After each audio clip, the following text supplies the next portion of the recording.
ఇక నా పని అయిపోయింది అంటున్న డొనాల్డ్ ట్రంప్ ఎంతకాలం ఉంటానో నాకే తెలియదు.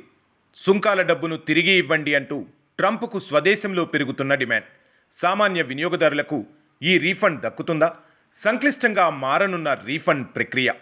ఇంటా బయట సంక్షోభాన్ని ఎదుర్కొంటున్న డొనాల్డ్ ట్రంప్. సుంకాల విధింపు చెల్లదంటూ అమెరికా సుప్రీంకోర్టు తీర్పిచ్చిన నేపథ్యంలో ట్రంప్ ప్రభుత్వానికి కొత్త చిక్కులు మొదలయ్యాయంటున్నారు అంతర్జాతీయ విశ్లేషకులు. సుంకాల వల్ల ఇప్పటి వరకు అధిక ధరలు చెల్లించిన అమెరికన్ వినియోగదారులు తమకు రీఫండ్స్ కావాలని గట్టిగానే పట్టుబడుతున్నారట.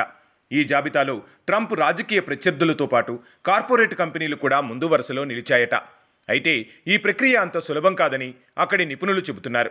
రీఫండ్స్ కోసం రోజురోజుకు డిమాండ్స్ అయితే పోటెత్తుతున్నాయి. తాను విధించిన సుంకాల భారం విదేశీ ఎగుమతిదారులపై తప్ప సామాన్య అమెరికన్లు, అమెరికా దిగుమతిదారులపై లేదని ట్రంప్ ఇప్పటి వరకు చెబుతూ వచ్చారు. అయితే ఆయన రాజకీయ ప్రత్యర్థులు మాత్రం ఈ వాదనతో ఏకీభవించటం లేదు. అధిక సుంకాల భారాన్ని సామాన్య అమెరికన్లే భరించాల్సి వచ్చిందని మండిపడ్డారు. ఇక సుప్రీం తీర్పు తర్వాత ఇలియానియా రాష్ట్ర గవర్నర్ సుంకాల రీఫండ్స్ కోరుతూ ట్రంప్నకు బిల్లులు పంపించటం విశేషం. సుంకాల కారణంగా తమ రాష్ట్రం $9 బిలియన్ అధికంగా చెల్లించాల్సి వచ్చిందని ఆయన చెప్పుకొచ్చారు. తమ రాష్ట్రంలోని ఒక్కో కుటుంబంపై సగటున $1,700 అదనపు భారాన్ని ట్రంప్ మోపారని విమర్శలు ఎక్కుపెట్టారు. కార్పొరేట్ కంపెనీలు కూడా రీఫండ్స్కు సిద్ధమవుతున్నాయి. కాస్ట్కో, రెవెన్లా వంటి పలు సంస్థలు ఇప్పటికే ట్రంప్పై కేసులు దాఖలు చేశాయి.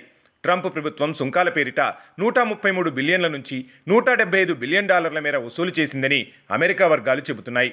మరి సామాన్య వినియోగదారులకు ఈ రీఫండ్ దక్కుతుందా అనేది ఇప్పుడు చర్చనీయాంశంగా మారిన అంశం.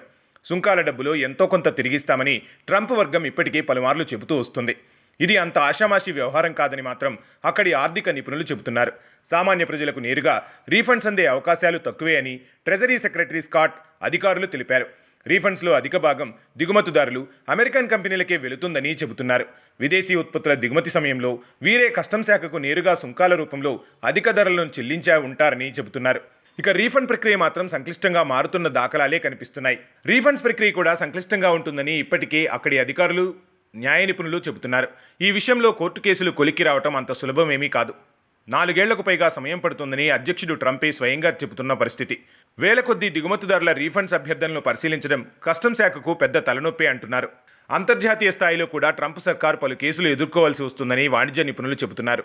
ఇప్పుడు ఇంటా బయట ఆర్థిక సమస్యలతో, అదేవిధంగా రీఫండ్ రిటర్న్స్తో ట్రంప్ సతమతమవుతున్నారు.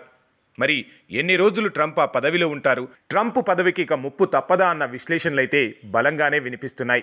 నిన్నటి వరకు తనకు ఎదురేలేదని విర్రవీగిన ట్రంప్కు న్యాయస్థానం చురకలంటించడంతో ఒక్కసారిగా పరిస్థితి తలకిందులైపోయింది.